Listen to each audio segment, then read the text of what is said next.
السلام عليكم. لو انتم من الناس اللي بتهتم بتزيين الكشاكيل بتاعتها وبتحب ان يكون شكلها مميز ومختلف، فالفيديو ده ليكم. هنرسم الشكل ده مع بعض بمنتهى السهولة، وهتعملوه مش هياخد منكم وقت نهائي. يلا مع بعض نشوف هنعمله ازاي. بس قبل ما نبدأ، اهلا بيكم. انا هبة موسى ودي قناتي مامس كرافت. يلا مع بعض نبدأ. اول حاجة هنبتدي نرسم خط منحني بالشكل اللي احنا شايفينه ده.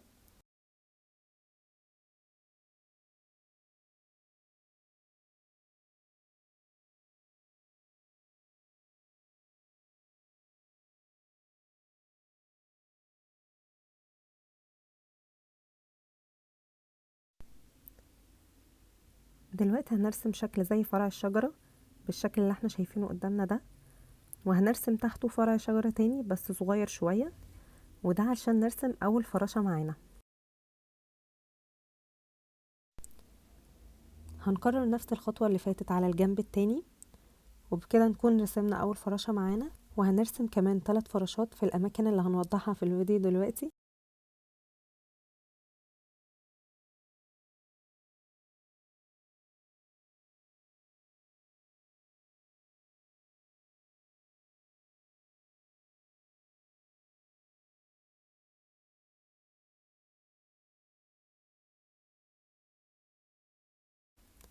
ودلوقتي في الاماكن اللي احنا راسمين فيها الفراشات هنمسح الخط اللي احنا كنا راسمينه في الاول خالص بالطريقة دي.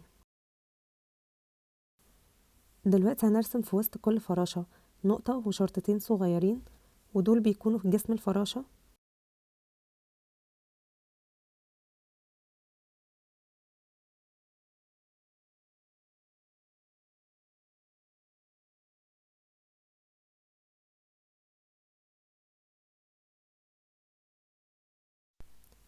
وبكده هنكون خلصنا رسم الشكل بتاعنا، ودلوقتي بأي قلم حبر عندنا هنبتدي نحدده.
ودلوقتي لازم ننظف الشكل بتاعنا.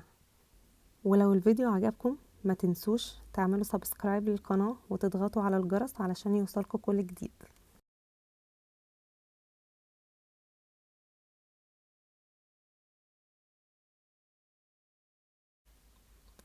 دلوقتي هنلون الفراشات بأي ألوان احنا حابينها.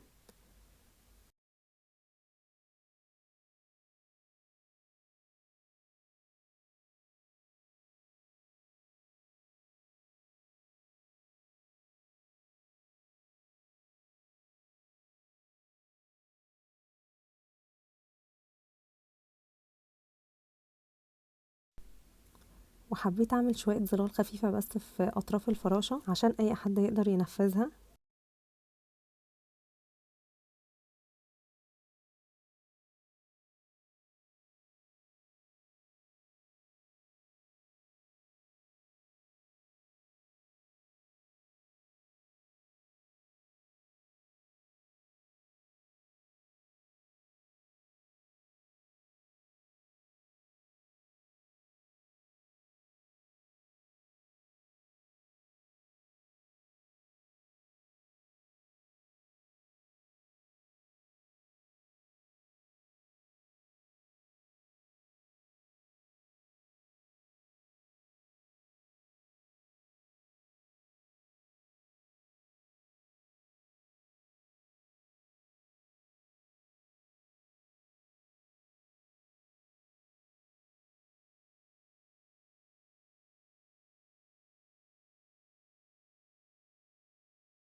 وهنا حبيت ان انا اضيف شرط جوه جناح الفراشة بالقلم الحبر.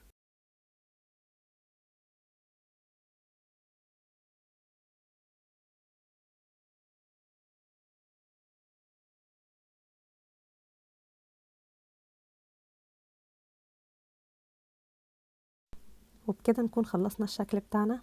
يا رب يكون عجبكم، متنسوش تعملوا لايك وسبسكرايب للقناة، والى اللقاء في الفيديو القادم بإذن الله.